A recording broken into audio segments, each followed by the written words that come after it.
তো বন্ধুরা আজকে আমরা শিখবো জয়েনিং, সেটা রিলেটিভ ক্লজ দিয়ে অথবা রিলেটিভ বা অ্যাডজেক্টিভ ক্লজ দিয়ে কিভাবে জয়েনিং করতে হয় সেটা আমরা আগে জেনে নেব। জয়েনিং করতে হলে বন্ধুরা প্রথমে আমাদেরকে কয়েকটি জিনিস মাথায় রাখতে হবে। প্রথমত যে ওই সমস্ত সেন্টেন্স গুলি করে কি কি লিঙ্কার দিয়ে আমরা জয়েন করব সেটা আমাদেরকে জানতে হবে। দেখো আমি লিখেছি যে হু, হুম, হুজ, অর্থাৎ যে বা যারা, হুম মানে যাকে বা যাদেরকে, হুজ মানে যার বা যাদের।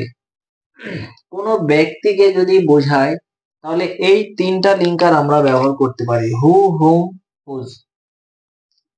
এরপরে যদি কোনো অবজেক্ট বা ইনসিডেন্টকে বোঝায় তাহলে দ্যাট বা হুইচ আমরা ব্যবহার করতে পারি, যার মানে হলো যেটি। এবার দেখো কোনো যদি প্লেসকে বোঝানো হয় তাহলে সেক্ষেত্রে আমরা হোয়ার কে ব্যবহার করব লিঙ্কার হিসেবে। হোয়ার মানে যেখানে।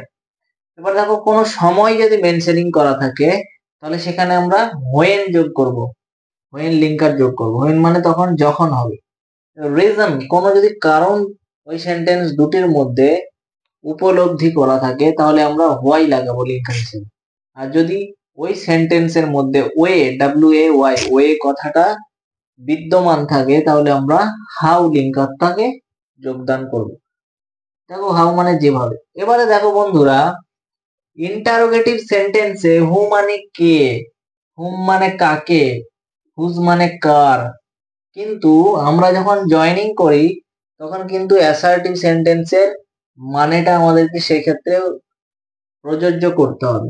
দেখো হু মানে কি, যে বা যারা, হুম মানে যাকে বা যাদেরকে, হুজ মানে যার বা যাদের, আর দ্যাট মানে তোমরা তো জানো যেটি, আর হুইচ মানেও যেটি, কিন্তু ইন্টারোগেটিভে হুইচ মানে কোনটি। আবার হোয়ার মানে কি, হোয়ার মানে কোথায়, কিন্তু অ্যাসার্টিভে সেটা কি হবে যেখানে। আবার দেখো টাইম দিয়ে যদি হয় হোয়েন, হোয়েন মানে কি ইন্টারোগেটিভ হোয়েন মানে কখন, কিন্তু অ্যাসার্টিভে হোয়েন মানে যখন। আর হোয়াই মানে কেন আমরা জানি, কিন্তু এখানেও কিন্তু অ্যাসার্টিভও কেন উচ্চারণ মানে মানেটা হবে। এবার হাউ মানে কি, হাউ মানে কিভাবে ইন্টারোগেটিভে, কিন্তু অ্যাসার্টিভে সেটা যেভাবে হবে। তাহলে দেখো বন্ধুরা প্রথমে আমাদেরকে লিঙ্কার গুলো সম্বন্ধে জানতে হবে যে কি কি। পার্সন যদি হয় who, whom, which, whose, who, whom, whose. Object বা ইনসিডেন্ট হলে দ্যাট বা হুইচ, আর প্লেস হলে হোয়ার, আর টাইম হলে হোয়েন, আর রিজন হলে হোয়াই, আর কোনো ওয়ে লেখা থাকলে হাউ। এই সমস্ত লিঙ্কার গুলো আমাদের ব্যবহার করে কিন্তু রিলেটিভ ক্লজে জয়েনিং করতে হবে। চলো আমি এক একটা উদাহরণ দিয়ে তোমাদেরকে আমি ভালো করে বুঝিয়ে দিই। এবার দেখো বন্ধুরা হু মানে আমরা কি বললাম, হু মানে যে বা যারা। তাহলে দেখো আমি একটা উদাহরণ লিখছি, আই নো দ্য ম্যান,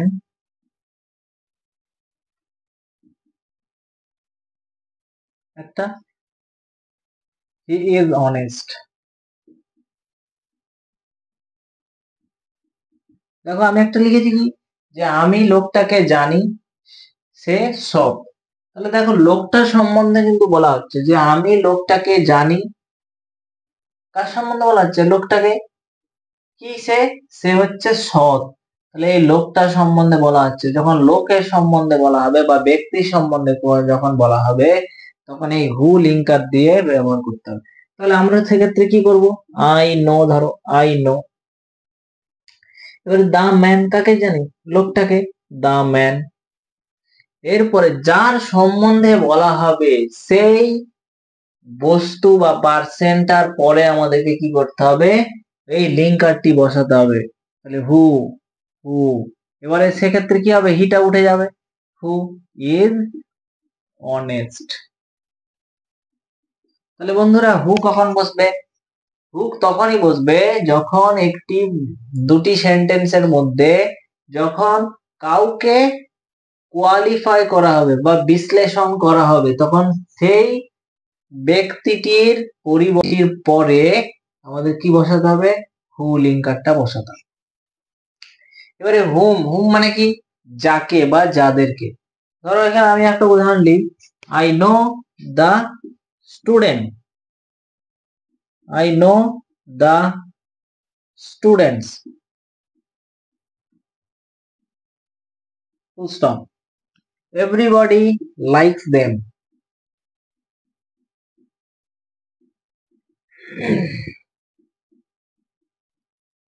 বলছে আমি ছাত্রছাত্রীগুলোকে জানি প্রত্যেকেই তাদেরকে পছন্দ করে বা ভালোবাসে। তাহলে দেখো কাদেরকে ভালোবাসে? ছাত্রছাত্রীদের। তাহলে কাকে কোয়ালিফাই করছে? এই স্টুডেন্টস গুলোকে কোয়ালিফাই করছে। কে?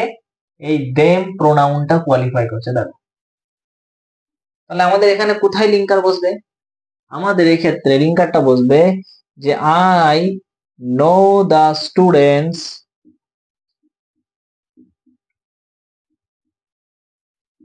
হুম। যাক বললাম কি, এর আগেরটা কি বললাম যে যাকে কোয়ালিফাই করবে তার পরে কিন্তু লিঙ্কার গুলো বসাতে হবে। তাহলে হুম এভরিবডি লাইকস, যাদেরকে প্রত্যেকে পছন্দ করে। এরপরে দেখো হুজ। হুজ মানে কি? যার বা যাদের। আবার ধরো এই সেন্টেন্সটা আমি লিখছি, তাহলে I know the man his son is brilliant. দেখো বন্ধুরা, আমি ওই লোকটাকে জানি, তার ছেলেটা বুদ্ধিমান। তাহলে এখানে কাকে বোঝানো হচ্ছে? এই লোকটার ছেলেটাকে বোঝানো হচ্ছে যে তার ছেলেটা কিন্তু ব্রিলিয়ান্ট। তাহলে এই লোকটার ছেলেটাকে বোঝানো হচ্ছে। তাহলে এখানে এই লিঙ্কারটা বসাতে হবে যে I know the man whose son is brilliant. তাহলে প্রথমত কি, যদি একটি সেন্টেন্সের মধ্যে কোনো নাউন বা প্রোনাউনকে কোয়ালিফাই করে, তাহলে সেই নাউন বা প্রোনাউনের পরে কি বসাতে হবে? হু লিঙ্কার বসাতে হবে। আবার একটা কোনো সেন্টেন্সে যদি কোনো নাউন বা প্রোনাউনকে কোয়ালিফাই করে এবং যে প্রোনাউনটা তার পরবর্তী সেন্টেন্সে কোয়ালিফাই করছে সে তারপরে হুম লাগাতে হবে। আর যার ক্ষেত্রে একই সেম। দেখো যখন মানে একটা সময় বোঝাবে বা সেন্টেন্সের মধ্যে একটা টাইম মেনশন করা থাকবে, তখন আমাদের এই হোয়েন লিঙ্কার দিয়ে জয়েনিং করতে হবে রিলেটিভ ক্লজ। ধরো একটা উদাহরণ দেওয়া আছে, ইট ওয়াজ 7 o'clock we returned home।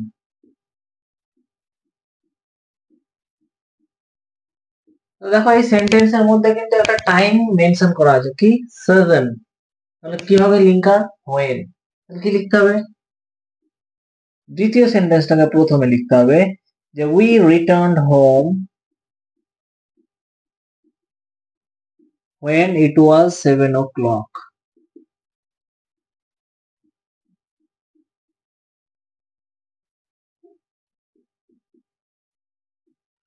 দেখো যখন কোন সেন্টেন্সে টাইম মেনশনিং করা থাকবে বা in the morning, in the evening, in the afternoon, এই সমস্ত কোনো কিছু যখন টাইমিং দেওয়া থাকবে তখন আমাদেরকে কি লাগাতে হবে? হোয়েন লাগাতে হবে বা হোয়েন লিঙ্কার দিয়ে লাগাতে হবে। সেক্ষেত্রে কি করতে হবে? যে কাজটা পরে হয়েছে সেই কাজটা প্রথমে লিখতে হবে, তারপরে হোয়েন লিঙ্কার দিয়ে সময়টা মেনশন করতে হবে। এরপর দেখো হোয়ার মানে কি? কোথায়, কিন্তু অ্যাসার্টিভে যেখানে। ধর একটা উদাহরণ দিই, he lives in a village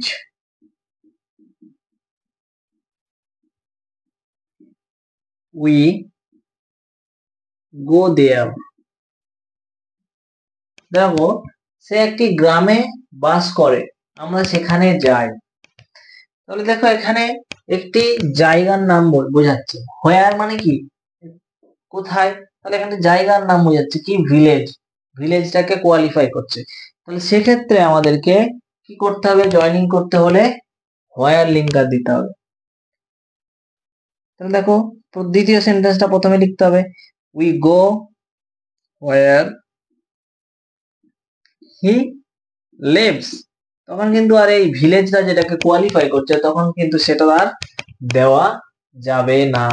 যাকে কোয়ালিফাই করছে তাকে আমাদের তুলে দিতে হবে।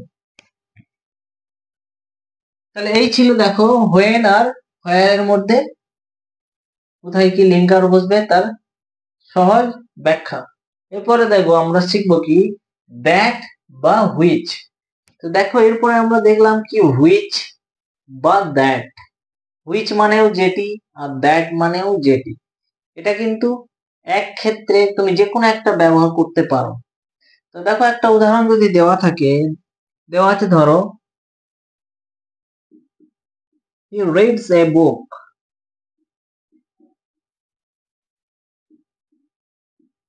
it is a novel। তো দেখো সে একটি বই পড়ে, এটা একটি উপন্যাস। তাহলে দেখো কাকে বোঝাচ্ছে বই, বইটি কি, বইটি উপন্যাস। তাহলে বইটার সম্বন্ধে বা বইটাকে কোয়ালিফাই করছে। তাহলে এক্ষেত্রে কি হবে লিঙ্কার হুইচ লিঙ্কার দিয়ে যোগ করতে হবে। তাহলে he reads a book which is a novel.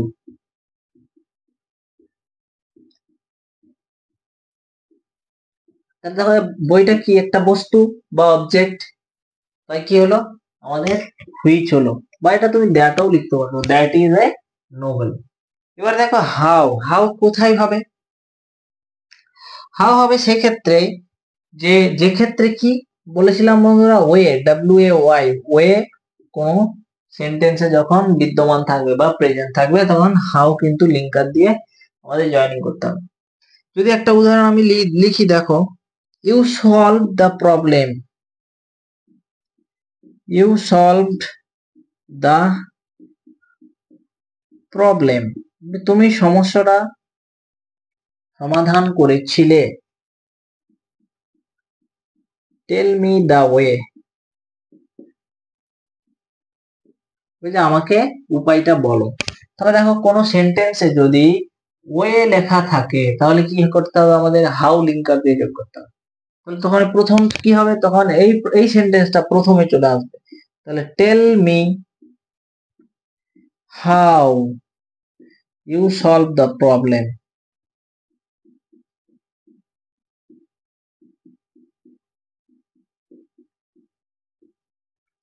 তো দেখো যখন কোনো সেন্টেন্সে ওয়ে শব্দটি লেখা থাকবে তখন সেক্ষেত্রে ওই যে সেন্টেন্সটিতে ওয়ে শব্দটি লেখা রয়েছে সেই সেন্টেন্সটিকে প্রথমে আনতে হবে, তারপরে হাউ লিঙ্কার দিয়ে বাকি যে দ্বিতীয় সেন্টেন্সটি রয়েছে সেই সেন্টেন্সটিতে জয়েন করলেই কিন্তু জয়েনিং হয়ে যাবে রিলেটিভ ক্লজে, বা এমনি জয়েনিং হয়ে যাবে যেটা আমাদের সচরাচর কোশ্চেন প্যাটার্নে দেওয়া থাকে বা কোশ্চেন বুকে দেওয়া থাকে। এরপরে দেখো আমরা শিখবো কি, এরপরে শিখবো আমরা হোয়াই কোথায় বসে। এরপর দেখো আমরা হোয়াই লিঙ্কারটা কখন ব্যবহার করব। কোন সেন্টেন্সে যদি কারণ বোঝায় বা রিজন বা কজ এই সমস্ত ওয়ার্ড গুলো থাকে তাহলে সেই সেন্টেন্সে আমরা হোয়াই লিঙ্কার দিয়ে জয়েনিং করতে পারবো। ধরো এখানে যদি বলছে he can not solve the problem, he can't solve the problem,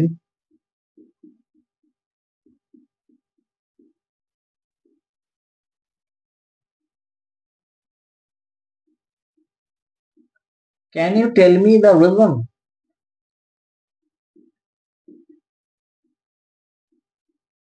দেখো একটা আমি দুটো সেন্টেন্স লিখেছি যে সে সমস্যাটা সমাধান করেনি, আবার তুমি কি আমাকে কারণটা বলতে পারো। তাহলে কি বললাম, যে সেন্টেন্সে রিজন লেখা থাকবে, রিজন বা কজ, সেই সেন্টেন্সে জয়েনিং করতে হলে আমাদেরকে কি করতে হবে, যে সেন্টেন্সটাতে কজ বা রিজন লেখা আছে সেই সেন্টেন্সটাকে প্রথমে আনতে হবে এবং হোয়াই লিঙ্কার দিতে হবে। তাহলে can you tell me why he can't solve the problem।